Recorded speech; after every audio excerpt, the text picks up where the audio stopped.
Everyone dreams of being a millionaire, and one woman who markets herself as the millionaire maker is Laurel Langemeyer. She's from the United States, in fact, from Nebraska, to be more specific, where Peter and I go every year to the Warren Buffett AGM to Omaha. Do you really? Indeed, we do. Yeah, that's within miles of where I grew up. Yeah. You're brilliant. Do you have the same approach as Warren Buffett? I don't think he'd ever tell us he's a millionaire maker, but he's made many. He's made billionaires, yeah. So his is much bigger. A lot like, it was interesting to hear Pete, I do a lot of alternative investing as well. So I don't do as much in the market. I do a lot of smaller private, as he was mentioning, the real estate market has just been a gold mine for us. I mean, I have an office in Sydney as well. I have more Australian clients becoming millionaires buying also in America.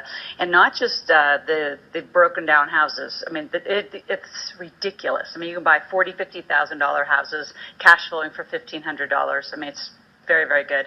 But also businesses that have gone bankrupt are easy to pick up. And then probably my favorite thing and fastest millionaire moves is picking up broken little businesses, fixing marketing, sales, mostly fixing the leadership and management, and then flipping them. So pizzerias to hair salons. We just there's a whole group of franchises called Legacy Franchise, and a lot of them are really, really low in cash flow, and we picked that up for pennies on the dollar. So I mean, America is quite the place right now. You can invest in all these different things, which is what I love. Yeah, it's fascinating talking to you because I've met Susie Orman, who's more of a personal finance person. Yeah. Of course, Kiyosaki, who wrote Rich Dad, Poor Dad, is I don't know what he also loves real estate, which you've just spoken about. He's heavy in real estate and then also in mining. And I was actually, the beginning part of my financial coaching career and just learning to make millionaires was with Robert. I was the master distributor of his game, the cash flow game. So when I wrote the Millionaire Maker book, I got a game. So I have a Millionaire Maker game because there's something just really I'm going to say profound about learning to do a P&L and balance sheet. I mean, most people have no education of looking at it, seeing it. They don't understand that, one real estate transaction affects all categories from your, from assets, liabilities, income, expenses. And so the movement of that is just brilliant learning. And that's really, the learning is so critical for people that really want to be millionaires. The biggest mistakes is people want a lifestyle before they buy their assets. So I would say you can go shopping. You just want to shop for assets first and then your lifestyle. Get it in the right order. Delayed gratification. Definitely. That's what Nebraska values, I think.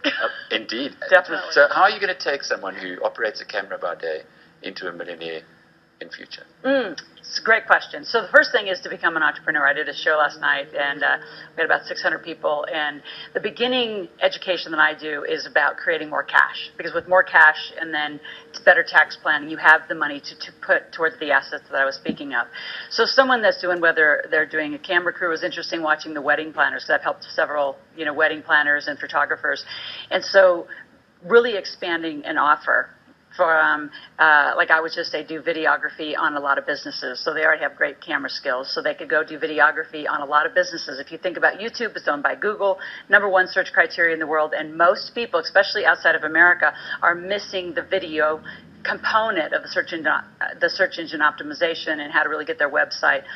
It's a lot that I'm doing with the South African businesses is get global and get online. And I know connectivity is an issue. A lot of them that I've been talking to, I said pre-record 8 to 10 minute clips on different parts of content. Put it on YouTube. You're going to have clients from all over the world because it is such a highly searched and highly, just stimulated. Just thinking differently. Very Is that different. what you say? Creative. How do you get those creativity? You hang out with other millionaires. And I think hanging out with millionaires, also just other entrepreneurs who are really seeking growth in their business. A lot of the strategies that I teach are much more creative marketing. I would love to coach those people on the wedding or the wedding photographers because they could do the videography, they could do the website. In America, the big thing now is the minute you get engaged, you got to have a website. The photography's later on. I mean, they could be making heaps of money just by expanding more offers. And I think a lot of people that are in business, and I find it here locally, is they're offering too few things. So if you're going to work that hard to get a client to buy one thing, offer them 4, 5, 6 things that are in that same category. Not random things, not different businesses, and let's grow $1 million or $1 million rand company, minimum, and then let's grow from there. So I think the too many entrepreneurs in the beginning, they scatter, and they have too many interests that are not alike. So I've taken, this jewelry all comes from Australia. I have a client. There were 2 stay-home moms that met, 2.8 million now in jewelry sales, and they opened, which they never thought was possible, but they opened in all of the major airports around Australia. I mean, that was just, beyond their wildest dreams, and partnered with good investors that are willing to put money in to help, capitalize. It works. Your books have sold well. They've sold really well. What got you into deciding to write in the first place? McGraw-Hill actually came to me. So after my time with Robert Kiyosaki and Sharon Lechter and the Rich Dad Group, about 2001, I started Live Out Loud. And I was making millionaires. I was doing mostly real estate. So at one point, I was fixing and flipping 30 to 40 homes a month with investor money. It was big. And so it was my biggest run. And then a lot of people said, well, teach me how to do it. And I thought, I'm not going to teach you how to do it. And then one day I said, all right, it's $5,000. And I just started. And then in 2006, McGraw-Hill said, you need to write this formula because you've, got really keen to this formula of how to create millionaires. So that started the game. And then my second book was on the alternative investing strategies that I do. The third book was on how to build a 6-figure business and then a 7-figure business. And then I tucked one in, was really recession-proofing America's. During the heart of the Depression, really, in America, the homes, each family home only needed, get this number, you're going to shocked. I was shocked when I found the statistic, $782 per family would have saved the homes that went into foreclosure. So I'm thinking, well, how do you make an extra $1,000? It's $50 a day. And so then I wrote a book called Put More Cash in Your Pocket, just for the all-American homes. It's like, where's the lemonade stand in your family to put an extra $50 in your pocket so you don't have to lose your home? And then get back to making money and, save your family. And then the last book was Yes Energy, which is the mindset of just you got to say yes and figure things out. And so it's been a fun run. Yeah, and I think you're going to have a lot of people not only buying your books, but looking at your website and learning more. What is it about Nebraska, though? What do they put in the water there that it produces people who think this way about business? Think this way, and I always say really sturdy. I don't know.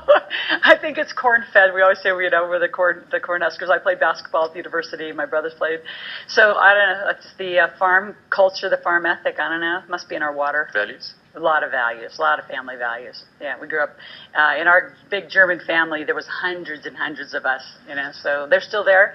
4th generation farm. Thousands of acres. So I grew up, doing a lot of, my grandfather used to say, if the animals don't eat and do chores in the morning, you don't eat. So let's get it in the right order. So I don't know. It's been interesting. Well, thanks for coming to us, Julia. Thanks for visiting our country. We look forward to picking up with you in the future as well. And